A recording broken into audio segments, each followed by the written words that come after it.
বিনিয়োগের ক্ষেত্রে দ্রুতগতিতে এগোচ্ছে ডবল ইঞ্জিন সরকার। প্রায় ৬০০ কোটি টাকার লগ্নি ইতিমধ্যেই কিন্তু করা হয়ে গেছে। লাক্সকোজি ব্র্যান্ডের সম্প্রসারণে খোদ পৌঁছে গেলেন মুখ্যমন্ত্রী এবং শিল্প নিয়ে আগামীতে কিভাবে শিল্প হবে সেই নিয়েও কিন্তু একাধিক বার্তা দিলেন। সিঙ্গুর থেকে কিছু দূরে ডানকুনিতে কিন্তু বৃহৎ শিল্পের আশঙ্কা হলো এবং আগামীতে যে বহু মানুষের কর্মসংস্থান হবে সেই বিষয়টা আজকের পরে একেবারেই পরিষ্কার। আজকের প্রতিবেদনের সমস্ত কিছু দেখাবো, তার জন্য প্রতিবেদনটা সম্পূর্ণ দেখুন। নমস্কার, আমি সানিয়া, দ্য নিউজ বাংলায় আপনাদের সকলকে স্বাগত।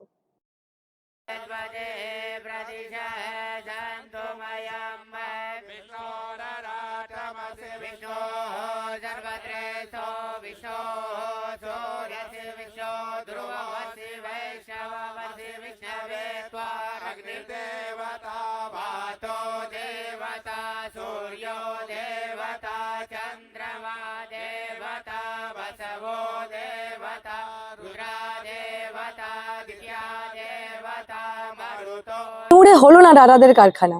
বিগত কয়েক বছরে রাজ্যে যে কোনো বড় শিল্পের ক্ষেত্রে আমরা বারে বারে ভাটাই দেখতে পেয়েছি। কোন রকম কোনো বড় শিল্প তৃণমূল আমলে আমরা কিন্তু পশ্চিমবঙ্গে দেখতে পাইনি এবং পশ্চিমবঙ্গের প্রত্যেকটা মানুষ চেয়েছিল যে সরকার বদল হোক, শিল্প আসুক। এবং সত্যি সত্যি সরকার বদল হওয়ার সঙ্গে সঙ্গে কিন্তু শিল্পের একাধিক সম্ভাবনা আমরা দেখতে পাচ্ছি। আজকে তার মধ্যে সবচেয়ে একটা গুরুত্বপূর্ণ উদাহরণ আমরা দেখতে পেয়েছি। রীতিমতো এই সিঙ্গুরের কাছে ডানকুনিতে আজকে লাক্সকোজি ব্র্যান্ডের তরফে তাদের আরেকটা কারখানার ভিত স্থাপন করা হলো। এর আগেও তাদের কারখানা ছিল এখানে, তো ডানকুনিতে আরেকটা কারখানা করা হলো, অর্থাৎ কারখানার সম্প্রসারণ করা হলো। প্রায় ২০ লক্ষ স্কোয়ার ফিট জায়গা জুড়ে কিন্তু কাজটা হচ্ছে। এর আগে তাদের ১২ লক্ষ স্কোয়ার ফিট জায়গা জুড়ে ছিল এবং সম্প্রসারিত হয়ে এখন বর্তমানে ২০ লক্ষ স্কোয়ার ফিট জায়গা জুড়ে কিন্তু এই লাক্সকোজির কারখানা হবে। এবং এই যে দ্বিতীয় ইউনিট তৈরি করার পর মনে করা হচ্ছে যে প্রায় হাজার হাজার যুবক যুবতী কিন্তু এই কারখানায় কাজ করতে পারবে, অর্থাৎ আগামীতে তাদের কর্মসংস্থান হবে। শিল্প এলে যে কর্মসংস্থান হবে সেই বিষয়টা তো একেবারেই পরিষ্কার, যার জন্য পশ্চিমবঙ্গবাসী বারে বারে শিল্প চেয়েছিল। একেবারে ক্ষমতায় আসার আগে বিজেপি সরকার ঠিক নির্বাচনের আগে বারে বারে এই প্রতিশ্রুতি দিয়েছিল যে বিজেপি সরকার ক্ষমতায় এলে বা তৃণমূল সরকারের বদল ঘটলে সত্যি সত্যি কিন্তু রাজ্যে শিল্প আসবে। আবারও কিন্তু সেটাই প্রমাণিত হয়ে গেল। আজকে এই লাক্সকোজি ব্র্যান্ডের এই ভিত স্থাপন অনুষ্ঠান থেকে কিন্তু মুখ্যমন্ত্রী বড় শিল্পের বার্তা দিলেন, অর্থাৎ আগামীতে যে পশ্চিমবঙ্গে আরো বৃহৎ শিল্প হবে এবং শিল্পের জন্য ব্যয় করবে রাজ্য সরকার এবং শিল্পের চেষ্টা করবে, সেই বার্তাই কিন্তু মুখ্যমন্ত্রী আবারও দিলেন। তার বক্তব্য একবার শোনাবো। পশ্চিমবঙ্গকে আবার আগের জায়গায় নিয়ে যেতে চেয়েছেন। বাংলা আবার বিনিয়োগে ভারত সেরা হবে এবং তিনি বলেছেন ভয়ে আউট ভরসা ইন। শ্রমিকদা শুধু বাংলায় অন্য প্রদেশ থেকে বা বাংলায় থাকা শিল্পপতিদের বিনিয়োগ নয়, আন্তর্জাতিক শিল্পায়ন এখানে হবে, ফরেন ডাইরেক্ট ইনভেস্টমেন্ট আসবে। তার স্বপ্ন দেখিয়েছেন, পূরণ করার দায়িত্ব আমাকে দিয়েছেন। তাপস রায় মহোদয় তার শিল্পমন্ত্রী হিসেবে লক্ষ্য উদ্দেশ্য বলেছেন। আমি কথাগুলো আর রিপিট করব না। আমি আপনাদের কাছে প্রথমত বলবো, ডবল ইঞ্জিনের সুফল আপনারা পাবেন।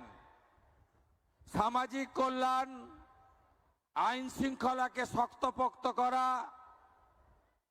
বেকারত্বের সমস্যা সমাধান করা, তার সাথে কৃষকদের মুখে হাসি ফোটানো, স্বাস্থ্য শিক্ষায় আধুনিকতার ছোঁয়া পৌঁছে দেওয়া, এটা যেমন সরকারের কাজ, তেমনি আমরা জানি ২০টির বেশি রাজ্য যেখানে এনডিএ বা বিজেপি শাসিত, সেখানে শিল্পায়ন, বিনিয়োগ, কর্মসংস্থান আর পরিকাঠামো উন্নয়ন এবং শিল্পকে কেন্দ্র করে অ্যান্সিলিয়ারি যে জোয়ার আপনারা দেখছেন, বিশেষ করে গুজরাট, উত্তরপ্রদেশ, মহারাষ্ট্র, এনডিএ রুল অন্ধ্রপ্রদেশ, এমনকি আসাম পর্যন্ত আজকে পুরো পরিবেশ বদলে দেওয়ার কাজ করছে। কিছুদিন আগে পর্যন্ত আমুলের কারখানাও কিন্তু আমরা সাকরাইলে দেখতে পেয়েছিলাম, সেখানেও কিন্তু বীজ স্থাপন করা হয়েছিল এবং তার মাধ্যমে কিন্তু বেশ পরিমাণ শিল্প বা বিনিয়োগ পশ্চিমবঙ্গে এসেছিল। একেবারে পালা বদলের পর থেকে আমরা বিগত সরকারের আমলে কেবলমাত্র চপ শিল্প থেকে শুরু করে এই পাশবালিশের শিল্প দেখেছি, ঘুগনির শিল্প দেখেছি। প্রকৃত যে শিল্প সেটা কিন্তু বিগত সরকারের আমলে আমরা আর দেখতে পাইনি। তবে পালা বদলের সঙ্গে সঙ্গে পশ্চিমবঙ্গে সত্যি শিল্প বিনিয়োগ আসছে এবং এই বিনিয়োগ যে যথাযথভাবে হবে এবং বিনিয়োগের ক্ষেত্রে কোনো রকম কোনো সিন্ডিকেট রাজ চলবে না, সেই স্পষ্ট বার্তাই কিন্তু আজকে মাননীয় মুখ্যমন্ত্রী শুভেন্দু অধিকারী পরিষ্কারভাবে দিয়েছে। অ্যান্সিলিয়ারি তৈরি হবে, তত বেশি করে আমাদের ডাইরেক্ট এবং ইনডাইরেক্ট এমপ্লয়মেন্ট তৈরি হবে। তৃতীয়, অনেক ছেলে মেয়েরা চায় লিমিটেড ইনকামের চাকরি করব না, ব্যবসা করব, পরিশ্রম করব, লোন নেব, লোন শোধ করব, আর তার মাধ্যমে অনেক টাকা রোজগার করব। তাই আমাদের সরকার প্রধানমন্ত্রী পিএমইজিপি থেকে, মুদ্রা যোজনা থেকে, স্বরোজগার যোজনা থেকে, আমরা খাদি বোর্ডের নানা সাবসিডি ওরিয়েন্টেড লোন থেকে, আমরা এমএসএমই সেক্টর নানাভাবে সরকার গ্যারেন্টার থাকবেন, সফট লোন, অল্প ইন্টারেস্টের লোন আমরা দিয়ে এই রাজ্যে শুধু লাখপতি দিদি নয়, লক্ষ লক্ষ গুড বিজনেসম্যান আমরা তাদের তৈরি করার পরিকল্পনা নিয়েছি। এই ত্রিমুখী, ত্রিধারা, ত্রিশক্তি আগামী দিনে এই বাংলায় বেকারত্বের মোচন ঘটাবে।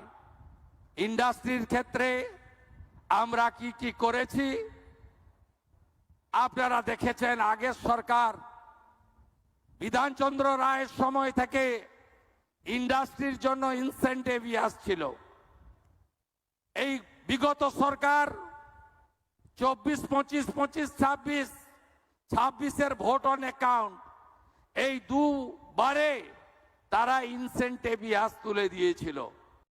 একেবারে এই বীজ স্থাপন অনুষ্ঠান থেকে প্রত্যেকেই আলাদা আলাদা বার্তা দিয়েছেন। একেবারে শিল্পমন্ত্রী পরিষ্কার বলছেন পশ্চিমবঙ্গ থেকে এবার শিল্পের খরা কাটবে। মুখ্যমন্ত্রীর সঙ্গে কাঁধে কাঁধ মিলিয়ে তারা একেবারে কাজ করবেন পশ্চিমবঙ্গকে শিল্প বিনিয়োগে একেবারে এগিয়ে নিয়ে যাওয়ার জন্য। সত্যি সত্যি শাইন করবে পশ্চিমবঙ্গ। একটা সময় যে পশ্চিমবঙ্গে শিল্প হয়নি, টাটারা চলে গেছিল, সেই পশ্চিমবঙ্গে যে আগামীতে প্রচুর হারে শিল্প হবে, ডাবল ইঞ্জিন সরকার যে দুরন্ত গতিতে এগোবে সেই বার্তাই কিন্তু দিচ্ছে। ইতিমধ্যে কিন্তু 600 কোটি টাকার লগ্নি হয়েছে এবং এই যেমনটা বলছিলাম লাক্স কোজির কারখানা সম্প্রসারণ করে প্রায় আরো বর্গ স্কোয়ার ফুট জায়গা কিন্তু সম্প্রসারিত করেছেন তারা। কারখানা সম্প্রসারণের মাধ্যমে বহু মানুষের কর্মসংস্থান হবে। অর্থাৎ আগামীতে শিল্পের ক্ষেত্রে যে পশ্চিমবঙ্গ এগিয়ে যাবে সেই বার্তাই কিন্তু শিল্পমন্ত্রীও দিচ্ছেন। অন্যদিকে বিজেপি রাজ্য সভাপতি তিনিও একই বার্তা দিয়েছেন। শ্রমিক ভট্টাচার্য পরিষ্কার বার্তা দিয়েছেন যে রাজ্যে শিল্প আনার জন্য আমরা বারে বারে চেষ্টা করব। অর্থাৎ বিজেপি এবং বর্তমানে পশ্চিমবঙ্গ রাজ্য সরকারের তরফে কিন্তু যে কোনো ভাবে পশ্চিমবঙ্গকে শিল্পকেন্দ্রিক রাজ্য তৈরি করার লক্ষ্যেই কিন্তু এগিয়ে যাওয়া হবে, সেই বার্তাই কিন্তু তিনিও দিচ্ছেন। অর্থাৎ আগামীতে পশ্চিমবঙ্গে যে কোনো বড় শিল্পের ক্ষেত্রে আর যে ভাটা পড়বে না, আর যে সমস্যা হবে না, খোদ মুখ্যমন্ত্রী থেকে শুরু করে বিজেপির রাজ্য সভাপতি প্রত্যেকেই কিন্তু একই বার্তা দিচ্ছেন। অর্থাৎ পশ্চিমবঙ্গে যে আবার শিল্প ফিরছে এই বিষয়টা একেবারেই পরিষ্কার। এ বিষয় নিয়ে আপনারা কি ভাবছেন? আপনাদের মূল্যবান মতামত আমাকে জানাবেন দ্য নিউজ বাংলা কমেন্ট সেকশনে এবং দেখে থাকুন দ্য নিউজ বাংলা।